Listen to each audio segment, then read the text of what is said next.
I just saw Interstellar, great movie by Christopher Nolan. It's a science fiction movie, and I'm not a huge science fiction buff, but I thought this movie was really fascinating. It tells the story of a father and a daughter, and they're living in a kind of crisis time on Earth when the Earth is only going to be able to sustain human life for another generation or so. And so Matthew McConaughey's character is a guy named Cooper. He's the dad.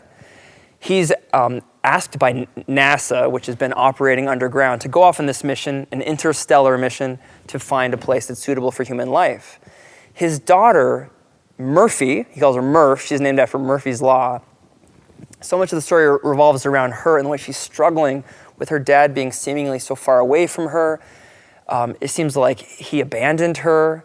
Later on in the movie, she thinks that the whole mission to try to find a place where human life can survive was a big sham. And she thinks this whole thing's been a lie. My dad abandoned me.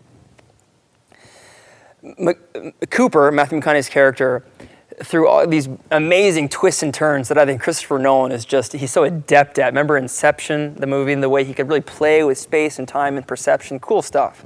But in this movie, it's dealing with kind of space travel and how time itself is relative. It can shorter, faster. And the way that happens in the story is in the relationship between Murphy and his daughter, or Cooper and his daughter, Murph, is Matthew McConaughey's character, the dad, he doesn't age very quickly, but Murphy does.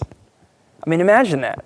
It was hard to watch in some ways because this little girl, 12 years old, he loves so much, while he only ages a year or two. Next thing you know, she's in her 30s, and she's struggling with my dad. I haven't seen my dad in decades, but he feels like he's only been gone a year or two.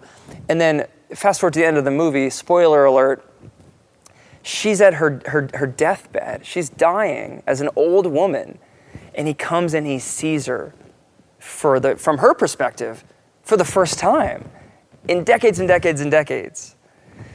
Yeah, really, really neat how Christopher Nolan did that. It brought me into the tension of the human life we all experience. You know, my relationships, the thing I love so much in life, especially the people I love, time's passing away. You know, I'm getting older. We're all getting older. Time's passing away.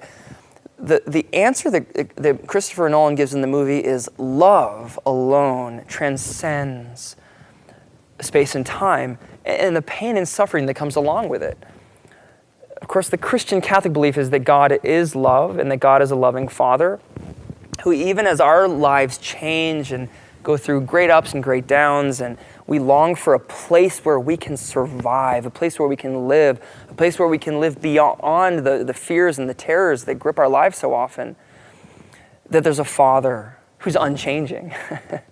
That Christ makes him present to us and through our spiritual lives and the life of the church, that God the Father is present to us here and now, calling to us, making himself present to us in so many beautiful ways across these vast expanses of space and time in a way that's deeply present to us.